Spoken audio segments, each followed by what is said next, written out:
Hallelujah. Hallelujah. Hallelujah. Glory to his Where the name. praises at in here? Woo! Where the worship is at? Yes.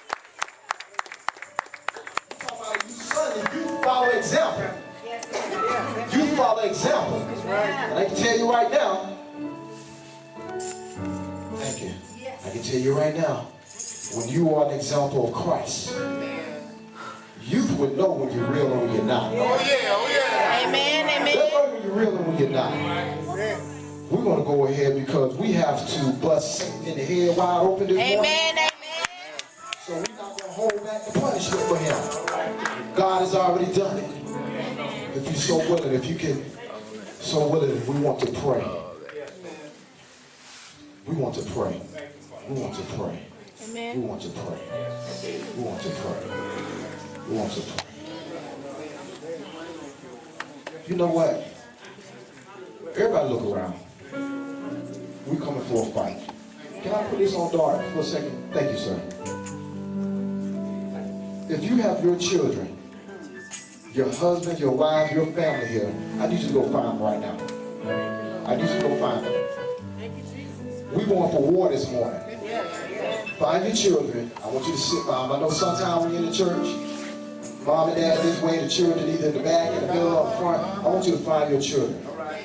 I don't know what it is. And I want you, and I'm asking you to sit with them. Some of you have already done that. But I'm asking you to find them right now. Because we're going for war. If you don't have your parents here, if somebody can stand in the gap for those children, for those youth, those young adults, if you can stand in the gap for them, I want you to grab them by the hand, please. We're going to go before the altar. We're going to go before His throne. Father, we thank you for what you are, who you are, what you've done, what you're going to do. We thank you for this awesome place of worship. You have blessed this place, Father, Lord. We're asking you will come in and you will be the one who brings the word. You will be the one who anoints. You will be the one who sets free. Just take this unworthy vessel and just use it as a pitcher to pour out yourself. Satan, we bind you right now in the name of Jesus. You have no power in this place right now. We bind every form of distraction, whether it's texting, whether it's distractions in the mind, we bind it right now. We bind the lack of understanding, because today we're looking for salvation and we're looking for deliverance. Not only our youth, but the family as a whole. Because we serve an awesome God, who at the right hand is Jesus, Mashiach, Murah. He is the high.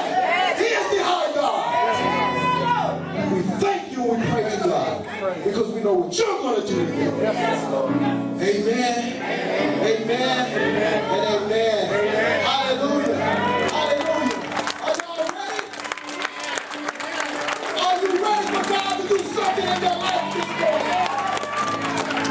Are you ready for God to do something in your children's life this morning? Well, you better hold on to your seats and have a seat. You better hold on to yourself and have a seat right now, because I'm telling you, I am excited because I see what God is already doing in this church, and I see what He's going to do today. Not because of this little 5'5" short little midget, but what He's going to do.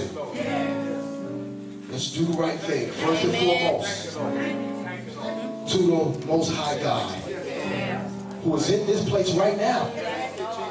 God is sitting in here right now. God. And His Son, Jesus Christ.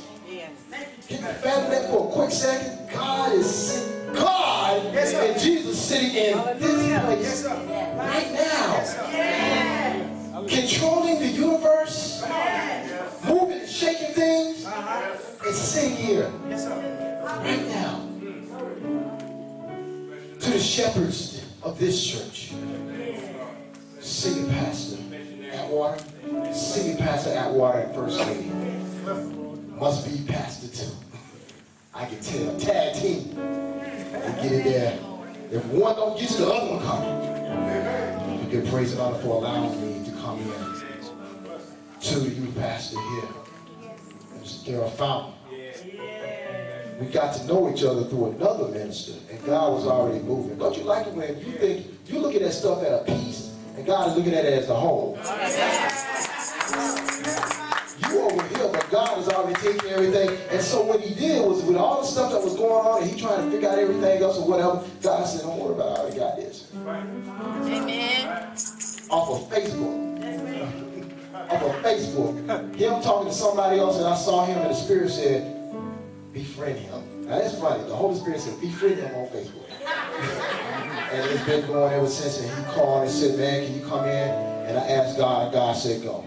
Amen. To the other ministers, elders, deacons, ushers, everyone who is here, I thank you for allowing me to come in as your brother and be obedient to God. To the youth up in here is Amen.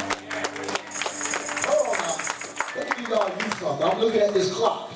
I am trying to preach like Peter did. If you read that sermon that Peter did after Jesus went up, if you read it, it takes 1 minute and 30 seconds to read it. And 5,000 or more people got saved. That's my goal. If I can preach a message for a minute and 5,000 folks get saved, I'm like, I'm on the way. Amen. But to you right now, you stand up for a second. Stand up for a second. All the youth in here, all the youth in here, all the youth in here. Let me give you a word of encouragement real quick.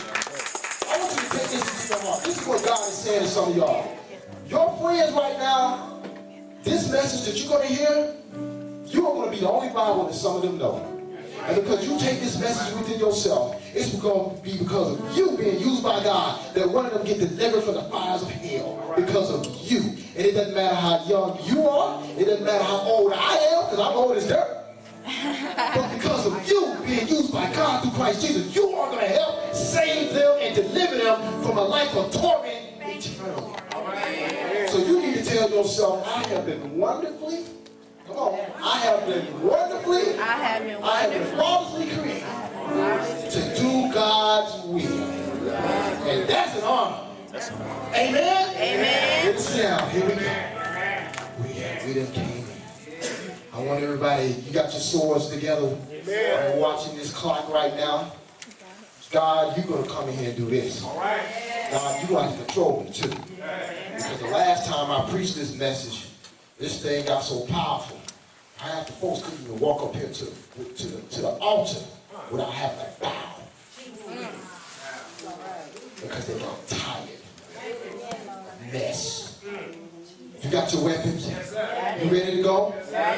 If I didn't leave, I left anybody out. I do not want to disrespect anyone. Charge it to my head, and I got a big one. Here we go. We're going to Acts, the 16th chapter, and the 21st verse. Acts, the 16th chapter, and the 21st verse. Y'all want to give me a chance? For many of you that know me, you'll find out real quick. You'll find out real quick that I don't pull punches. When it comes to the Word of God, I don't sugarcoat. Because the devil is not, you're going to be, I'm going to give you a disclaimer. You're going to be introduced to some stuff, and this is why I told you to get with your kids. You're going to be introduced to some things that when you see some of this stuff, and you see it for the first time, you yourself can get it up and you say, my God, this stuff has been going on with my kids. So we get ready to go. We get ready for it. This is going to be a fight this morning. In fact, I already feel the enemy already trying to cause distraction. But we've already prayed, and it's a done deal. Acts, the 16th chapter, starting at the 16th verse. Everybody got it? Yeah. Here we go. Now it happened as we went to prayer that a certain slave girl possessed with a spirit of divination met us, who brought her masters much profit by fortune telling. From the Jewish translation, it is the spirit of Python. This girl followed Paul and us and cried out saying, and she said it like this, these are them holy rollers. These are them so-called church folk. These men are the servants of the Most High God who proclaim to us the way of salvation. And she wasn't trying to support him. She was saying it in a joking way. And she did this for many days. But Paul got tired. He was greatly annoyed and turned and said to the spirit, I command you in the name of Jesus Christ to come out of her. And he came out that very hour. But when our masters saw that their hope of profit was gone, they seized Paul and Silas and dragged them into the marketplace to the authorities. Thank you, God, for your word. You made me see it. How do I take this off? Oh, it's the remote. As much technology I'll be messing with, I should know this by now. Ladies and gentlemen, imagine you waking up and you got to deal with this. Oh my God.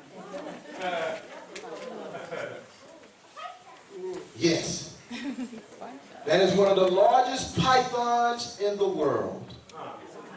And imagine that every day that you wake up, every time that you go to school, every time you go to your job, every time that you deal with family, you're dealing with this.